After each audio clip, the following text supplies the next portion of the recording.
Hi hello అండి, welcome to our channel. మా ఛానల్ని మొదటగా చూస్తున్న వారైతేనేమో సబ్స్క్రైబ్ చేసుకోండి. సబ్స్క్రైబ్ చేసుకున్న వాళ్ళేమో లైక్ చేసి వీడియోని హ్యాక్ చేయండి. టమాటా చట్నీకి కావాల్సిన ఇంగ్రీడియంట్స్ నేను కొలతలతో చెప్తాను. నేను టమాటాలు 4 తీసుకున్నాను. ఒక్కో టమాటాకి పొడుగు పచ్చిమిర్చి 2 తీసుకున్నాను. అలా నేను 8 తీసుకున్నాను. 4 టమాటాలకి 8 పచ్చిమిర్చి తీసుకున్నాను. ఎల్లిపాయ రెబ్బలు 4-5 తీసుకున్నాను. జీలకర్ర 1/2 టీ స్పూన్. నేను టిఫిన్కి చేసిన పల్లీ చట్నీ ఉన్నది, అది దీంట్లో యాడ్ చేస్తున్నాను. సాయంత్రానికి పులుపు ఎక్కుతుంది కాబట్టి మీరు చేసుకునేటప్పుడు మాత్రం వేరే పల్లీలతోటైనా చేసుకోవచ్చు. ఒకవేళ చట్నీ వేస్ట్ అయిపోతుంది అనుకుంటేనేమో అదే రోజుకి దీంట్లో ఈ పల్లీ చట్నీని టమాటా దాంట్లో యాడ్ చేసి చట్నీగా చేసుకోవచ్చు. ఓకే, స్టార్ట్ చేస్తాను. అలాగే ఆయిల్, ఇవి వేయించుకోవడానికి ఆయిల్ కావాలి. తర్వాత తగినంత ఉప్పు. పచ్చడి మొత్తం పూర్తయిన తర్వాతకి ఉప్పు కలుపుకోవాల్సి ఉంటుంది. స్టవ్ ఆన్ చేశాను. ఇప్పుడు పచ్చిమిర్చి వేయించుకోవడం కోసం కొంచెమే ఆయిల్ వేసుకోవాలి. ఈ పచ్చిమిర్చి కొంచెం వేగాక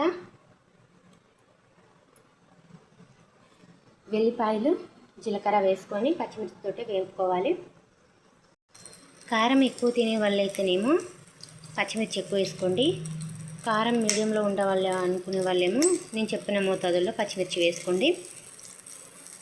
ఓకే, ఇప్పుడు కొంచెం పచ్చిమిర్చి వేగాయి కదా, ఇప్పుడు జీలకర్ర వెల్లిపాయలు వేసుకొని అవి తొందరగా వేగుతాయి కాబట్టి కొంచెం లేటుగా వేసుకోవాలి. సగం వేగాక వేసుకోవాలి, లేకపోతే అవి మాడిపోతే పచ్చడి చేదెక్కే అవకాశం ఉంటుంది. ఓకే, వేస్తున్నాను. జీలకర్ర అలాగే ఎల్లిపాయలు వేసి మరొకసారి కలుపుకొని మిక్సీ జార్లోకి తీసుకోవాలి.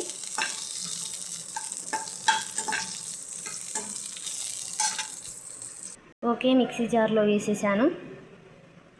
మరొక బాయిల్లో మరొక చెంచా ఆయిల్ వేసుకొని టమాటా వేయించుకోవాలి. ఓకే, ఆయిల్ వేసాను, వేడెక్కుతుంది. ఇప్పుడు నేను తీసుకున్న 4 టమాటాలు వేస్తున్నాను. ఇవి దగ్గరగా నీరు కొంచెం వినికి దగ్గరగా ఉడకడానికి టైం పడుతుంది కాబట్టి ఒక 3 మినిట్స్ మగ్గించుకుందాం మూత పెట్టేసి.